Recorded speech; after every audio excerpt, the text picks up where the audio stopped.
Hello everyone and welcome back to another Babbling Irons video with myself and Sloth today, breaking down a pretty interesting breaking news around Jhon Duran of Aston Villa.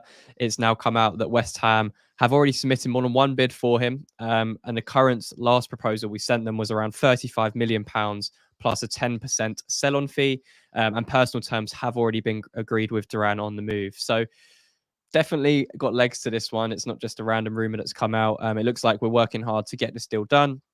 At the time of recording this on the Tuesday, nothing else has happened. There might be developments since this video comes out, but we're going to break it down for the viewers at home, Sloth, give our opinion on the move, the price tag, etc., and whether it'd be a fit for West Ham under Lopetegui. Just to start with, though, this is an overview of those who aren't familiar with Duran. He's still only 20 years old. Aston Villa player right now, plays as striker, left-footed. Estimated market value of 20 million euros on Transfermarkt, although we'll get onto that later in the video. Around 6'1", Colombian, and his contract expires in June 2028. So this is an interesting link, Sloth. Obviously, striker's been probably the most scrutinized position out of all of them this summer so far in terms of who's going to come into the club at West Ham. So what do you make of the links to a 20-year-old who hasn't got too much experience, but plenty of raw potential? I think they're the right sort of links that West Ham have lacked for a long time in sort of the strikers we've been targeting. And Duran is certainly someone who fits the profile of running the channels, hardworking, incredibly quick, and the physical build that I think most West Ham fans might see the best performances from on the pitch. I think if you've got a 6'1" player terrorizing defenses both in the air and by running at them, you're going to create chances for other people. And it's just that price that is the tricky one at the moment. I know there have been rumors about his attitude off the pitch. I think it's kind of it's a difficult one. When we talk about players with attitudes, it's something that I think as long as you back yourself and you're not causing issues in the changing room, which by my understanding he's not, then it's kind of irrelevant as to what you're like, as long as you're, not doing anything too dodgy. Yeah, I mean, I think a lot of what we've seen from the Aston Villa fans themselves among social media now, this link has come out, is saying, he's someone that, again, can be a little bit disruptive behind the scenes. So we don't know how much to take of that. We take that with a pinch of salt, and, they're kind of saying, oh, wait for 6-9 months time after a few good minutes and he'll be pushing that, Chelsea move. So I understand they're probably a little bit hurt by what's happening, which is understandable. He's obviously not the main man at Aston Villa, so they're happy to see him go as well. They've got Ollie Watkins, so it's one that's, again, we'll talk about the transfer fee at the end, but one that could bring in some really good funds for them to use in the transfer window. So I think with Duran, obviously still only 20, scored 5 goals in the Premier League last season from 23 appearances. Again, a lot of those coming off the bench, and his goals to minute ratio is actually really good, as we're going to see in a second on these stats. So again, in the very top left there, the goals per 90 is in the very high percentile based on, again, the minutes he's playing and the goals he's scoring. Again, the total shots he's averaging for the minutes he plays as well, very, very high, which again, we'll talk about in a little bit. So yeah, he's a player that's going to be taking a lot of shots, and he's also a player that's actually converted pretty well in comparison to the minutes he's played. And then on the right-hand side there as well, we've got some stuff for goal and shot creation. So you can kind of see goal creating actions. He's actually in a very high percentile per 90. Again, probably down to the fact that he's coming on as a substitute. And, in that type of game, in that type of impact player, you'd expect those stats to be a little bit higher. But, his goal to per 90 minute ratio is really, really promising. He's definitely a player that I think that's a positive and a negative. He's a player that's taking a lot of shots in quite a short period of time. Is that something he's going to need to refine in his game? He's still only 20 years old, but 5 goals from 23 Premier League appearances with not that many minutes played is actually quite a good return. I think there's a difference between being, too selfish and just shooting from wherever, and then also coming off the bench and trying to make a good impression. And I think that's kind of the balance that will come with more that he plays, like more game time he plays, but also starting games as well. I think he is incredibly shot happy. There's no other way to put it, but it's the power with his that he can deliver in his shots. And he's quite similar to Skamaka in that sense, that he can get a little tiny bit of backlift but hit it with a lot of power. I think we touched on his build-up play a little bit as well, and how he links up well with others. The issue is that if he is going to spur or spurn chances, then that can be incredibly frustrating for fans. And we all know what West Ham fans have been like with, say, players who aren't the most composed finishers. But I think that when you factor in that he is just 21, it's if he has a bit of faith in him from a coach or a manager and gets more minutes under his belt, I think that's something that will be refined quite easily. I also think there's a potential for a player who's willing to take that volume of shots to create chances as well.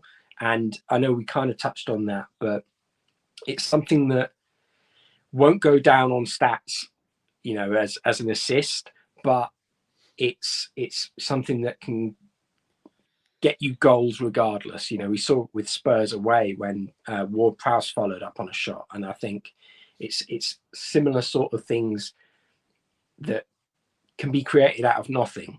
And I think that's where you're going to have some of the best results with a striker like Duran.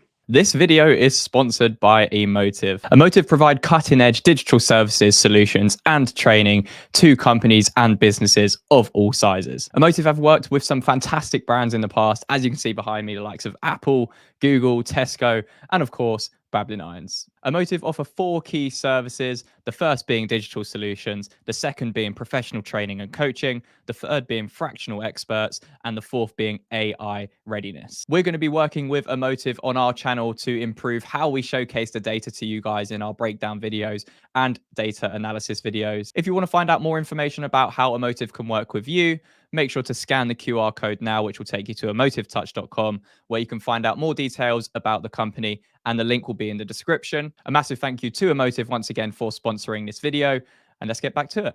I think it's an interesting one because, as you mentioned, he's still only 20 years old. He's got so much potential ahead of him. He's so young. If you compare him to some of the other players we've been linked with at striker, they've been a bit more experienced and a bit more, you'd back them to score 15, 20 goals in the Premier League quite easily and quite sustainably. This one I'd say is a little bit more of a risk. I think, as you mentioned there, he's someone that's going to take a lot of shots. He's someone that's going to shoot on sight, which will A, frustrate fans, but B, you'll get those kind of moments where he scores some really good high quality goals from outside and inside the box. I think his instinct to play inside the box is really, really good for how old he is. I think he reacts very well to situations in and around the box. I think it's when he's got the ball on the edge of the box or picks up the ball in dangerous areas and he has a little bit of time to think about it.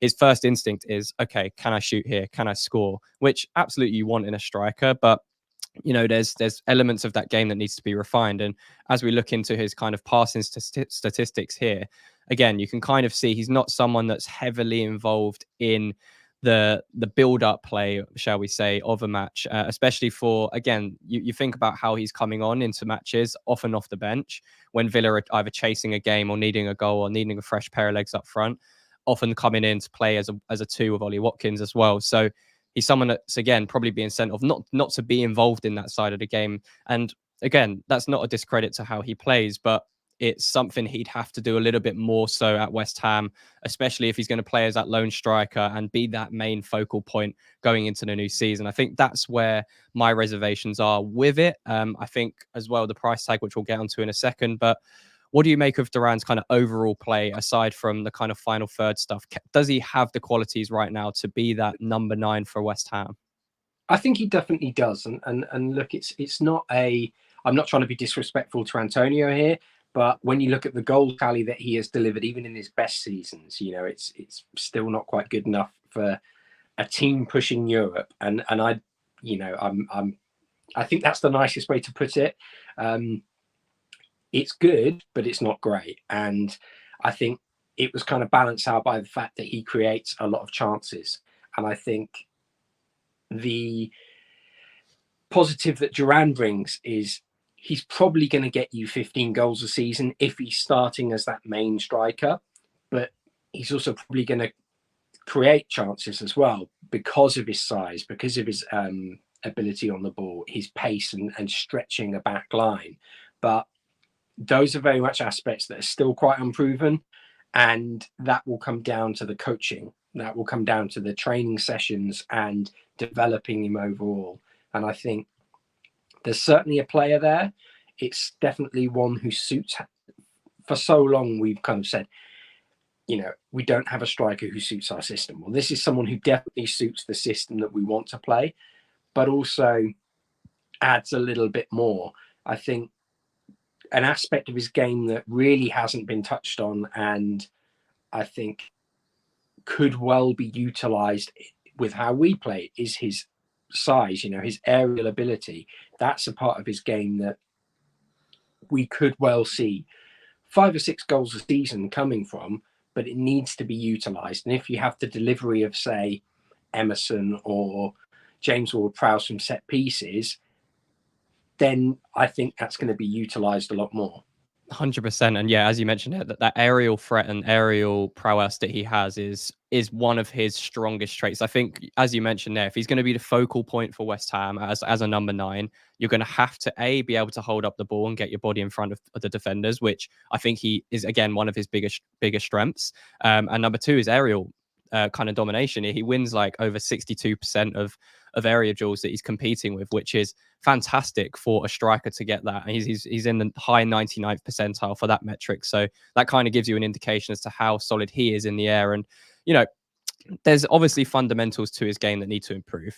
There's no kind of getting away from that. But if we want a player who's, again, not slow, has a good turn of pace, someone that's going to be shooting a lot and creating chaos, as if you will, if you want to say it like that, then Durán will do that. And again, he has started to show a little bit more finesse to some of his finishes, like the one at Man City away last season. A nice little link up 1 and 2, and slotted it past Ederson. It was a really nice goal. And then he also has the other element, as I mentioned before, more of the instinct finishes, where, again, the one against Liverpool where he sticks a leg out, the one where he's kind of swiveled and hit it on the volley from about 18 yards out and just powered it past the goalie.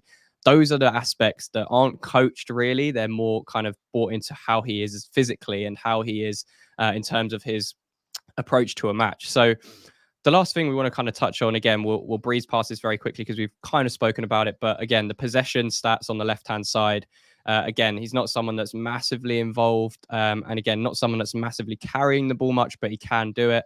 He's someone that's, again, going to thrive in getting into those dangerous areas. And then on the right-hand side as well, the aerial prowess and how he works defensively can also be another positive aspect, clearances, etc., from corners, that kind of stuff. But in terms of the price tag, Sloth, that's the big one, isn't it? £35 million plus 10% sell-on clause. And that might not even be the final deal. That's something Fabrizio said was the latest proposal. So again, insinuating there may be another offer on the cards there.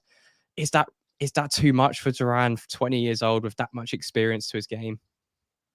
I think that's the tough part. I would personally be a bit uncomfortable paying that. I think that is a lot of money, but we do kind of have to caveat it to the fact that he wasn't playing a lot of football, and that's not his fault. It's just because Ollie Watkins was arguably the best centre forward in the league last season, and I think that you as a young player, you're going to want chances, but when someone is scoring for fun and winning games like they are, you're not going to take their place, and that's just how it is. So I think I personally wouldn't really want to pay £35 million for him. I think there are potentially smarter options, and even one of those, I think if we were to pay that kind of money, I think they'll just go out and get Jonathan David.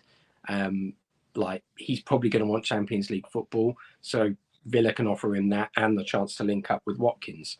So I personally don't think we have, I don't think we have a chance in that race. But it's just about potentially finding strikers who also fit a profile, but could cost a lot less. And, Mike and I did a video on League On the other day and about the finances in that situation.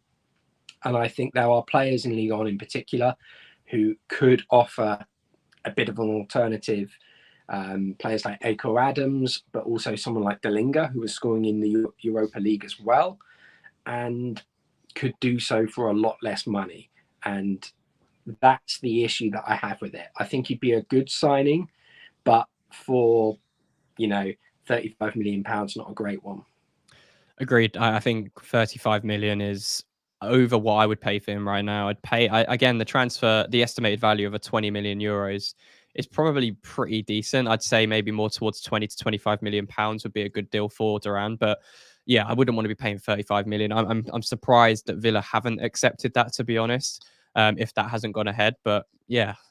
Well, they paid what, £14 million from Chicago Fire. So I think it's a very strange that you can suddenly have a player come in and then they're more than double their value. Yeah. On terms of, he scored some great goals, but I wouldn't say he's doubled his value in terms of his performances. No, I agree. I think the agent's done him a solid one this summer, especially with the Chelsea transfer news that was coming out on the links to Chelsea. But yeah, I think in terms of what we've mentioned here, Duran would be a good addition to the squad and to what we have in our attacking options. There's no doubt about that. But for £35 million for someone that's going to be likely the focal point of our attacking outlet, I don't know, man. I think it's a gamble, and I think it's an unnecessary gamble using £35 million. But I would like to see him at West Ham. I think it would be a good signing. But for 35 million, not for me. But let us know in the comments what you think down below. Do you think Duran would be a good signing for £35 million? Would you like to see him leading the line for West Ham as we start into the new Lopetegui era next season? Leave a like on the video if you enjoyed the breakdown. Subscribe to the channel if you are new around here. And Sloth, until the next one. Come on, you irons.